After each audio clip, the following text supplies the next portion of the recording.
নমস্কার। বেতাল পঞ্চবিংশতি এবং 32 সিংহাসনে আজ অষ্টম কাহিনী। মিথিলায় গুণাধীপ নামে এক রাজা ছিলেন। একদিন চিরঞ্জীব নামে এক রাজপুত যুবক চাকরির আশায় মিথিলা নগরে এসে উপস্থিত হয়। অবশেষে সে রাজার সঙ্গে দেখা করতে চাইল, কিন্তু রাজা তখন রাজসভায় বসতেন না, অন্তঃপুরের মধ্যেই দিন রাত আমোদ প্রবোধ করে দিন কাটাতেন। সুতরাং রাজার সঙ্গে কিছুতেই দেখা করতে পারল না চিরঞ্জীব। মিথিলাতেই এক জায়গায় 1 বছর রাজার সঙ্গে দেখা করার আশায় কাটালো চিরঞ্জীব। ক্রমে তার সঙ্গে যা টাকা পয়সা ছিল সব খরচ হয়ে গেল। সে দেখল এরপর তার আর দিন চলবে না, তাকে ভিক্ষা করে খেতে হবে। তার মতো শক্ত সমর্থ লোকের পক্ষে ভিক্ষা করে খাবার থেকে মৃত্যুও অনেক ভালো। অথচ রাজা ছাড়া কেউ তাকে চাকরি দিতে পারবে না, এবং রাজার সঙ্গে কখন তার দেখা হবে তার কিছু ঠিক নেই।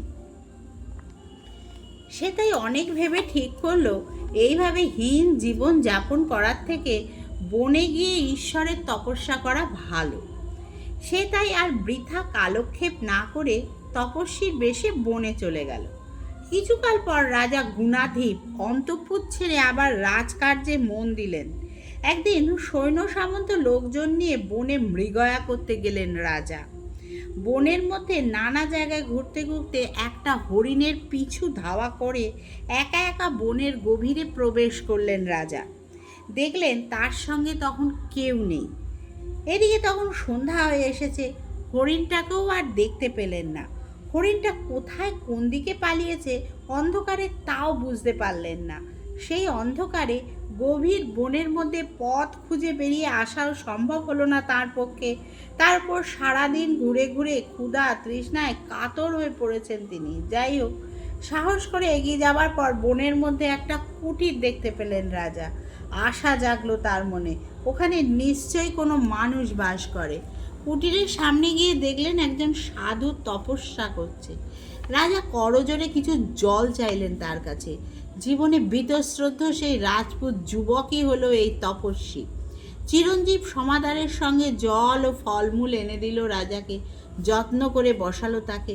খুশি হয়ে রাজা বললেন, আপনি আমার প্রাণ বাঁচালেন, আমি চির ঋণী রইলাম আপনার কাছে। বাইরে আপনাকে তপস্বী বলে মনে হলেও আপনার চেহারা আচরণ দেখে কিন্তু তা মনে হয় না। দয়া করে অকুণ্ঠভাবে আপনার আসল পরিচয় দান করে আমার মনের সংশয় দূর করুন। চিরঞ্জীব তখন তার সব বৃত্তান্ত খুলে বলল।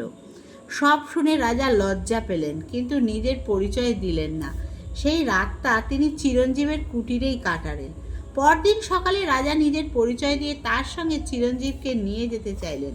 বললেন, এবার হতে তুমি আমার কাছেই চিরদিন থাকবে। চিরঞ্জীবও আনন্দের সঙ্গে রাজি হয়ে গেল রাজার কথায়। রাজার সঙ্গে সেও রাজপ্রাসাদে চলে এলো। রাজা তাকে তার প্রিয় পাত্র হিসাবে রেখে দিলেন। কিছুদিনের মধ্যেই রাজার একান্ত অনুগত বিশ্বাসভাজন হয়ে উঠল চিরঞ্জীব। কোনো এক বিশেষ কাজ দিয়ে চিরঞ্জীবকে একবার বিদেশে পাঠালেন রাজা। কাজ শেষ করে ফেরার পথে সমুদ্রের ধারে একটা মন্দির দেখে তার মধ্যে প্রবেশ করলো সে। দেবীকে প্রণাম করে মন্দির থেকে বেরিয়ে একটি পরমা সুন্দরী মেয়েকে দেখে মুগ্ধ হয়ে গেল চিরঞ্জীব। মেয়েটি তাকে জিজ্ঞাসা করলো, হে বীর, এখানে তুমি কি কারণে এসেছো? চিরঞ্জীব তার বিদেশে আসার কারণের কথা সব বলল। মেয়েটি বলল, এই সমুদ্রে একবার ডুব দিয়ে এসে তুমি আমাকে যা করতে বলবে আমি তাই করব। চিরঞ্জীব মেয়েটির কথা মতো সমুদ্রের জলে ডুব দিয়ে উঠে এসে দেখল সেই মন্দির বা মেয়ে কিছুই নেই সেখানে, এবং সে রাজধানীতে তার বাসস্থানের সামনে দাঁড়িয়ে আছে। এই ধরনের আশ্চর্য ঘটনা জীবনে কখনো দেখেনি চিরঞ্জীব। যাই হোক, সে রাজার কাছে গিয়ে সব ঘটনা বলল। সব শুনে এই অলৌকিক অদ্ভুত ব্যাপারটা নিজের চোখে দেখতে চাইলেন রাজা। বললেন, আমাকে সেখানে নিয়ে চলো।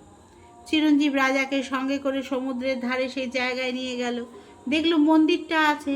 রাজা মন্দিরে গিয়ে দেবীর পুজো করে দেবীকে ভক্তিভরে প্রণাম করে বাইরে এসেই সেই পরমা সুন্দরী মেয়েটিকে দেখতে পেলেন। দেখে মুগ্ধ হয়ে গেলেন রাজা। সে মেয়েটিও রাজাকে দেখে মুগ্ধ হয়ে বলল, মহারাজ, আপনি আমাকে যা করতে বলবেন আমি তাই করব। রাজা বললেন, তুমি যদি আমার কথা শোনো তাহলে আমার প্রিয় পাত্র চিরঞ্জীবকে বিয়ে করো। মেয়েটি বলল, আপনার রূপে গুণে মুগ্ধ হয়েছি, অন্যকে কি করে বিয়ে করব? রাজা বললেন, তুমি আগেই স্বীকার করেছো আমার আদেশ মেনে চলবে, সত্য ভঙ্গ করা উচিত নয়। মেয়েটি তখন বাধ্য হয়ে রাজার কথায় সম্মত হলো। রাজা তখনই মেয়েটির সঙ্গে চিরঞ্জিতের গান্ধর্ব মতে বিয়ে দিলেন। তারপর তাদের রাজধানীতে সঙ্গে করে নিয়ে এলেন। চিরঞ্জীবের ঘর সংসার করার জন্য প্রয়োজনীয় সব সুখ সুবিধার ব্যবস্থা করে দিলেন রাজা। গল্প শেষ করে বেতাল রাজা বিক্রমাদিত্যকে বলল, বলো মহারাজ, রাজা চিরঞ্জীবের মধ্যে কে বেশি মহৎ? রাজা বললেন, চিরঞ্জীবী বেশি মহত্বের পরিচয় দিয়েছে। বেতাল বলল, কি করে বুঝলে? বিক্রমাদিত্য বললেন, রাজা গুণাধিপ, শেষের দিকে চিরঞ্জীবের উপকার করেছেন ঠিক, কিন্তু ব্রণে মৃগয়া করার দিন সন্ধেবেলায় সে রাজাকে খাদ্য পানীয় আশ্রয় দিয়ে যে উপকার করেছিল, সত্যিই তার তুলনা হয় না। তার সম্পূর্ণ নিঃস্বার্থ। রাজার কাছে সঠিক উত্তর পেয়ে বেতাল গাছে চলে গিয়ে ঝুলতে লাগলো। রাজা তাকে আবার গাছ থেকে নামিয়ে কাঁধে করে পথ চলতে লাগলেন। দেখুন, আমার গল্প পাঠ যদি আপনাদের ভালো লাগে তো প্লিজ প্লিজ আমাকে সাবস্ক্রাইব করুন।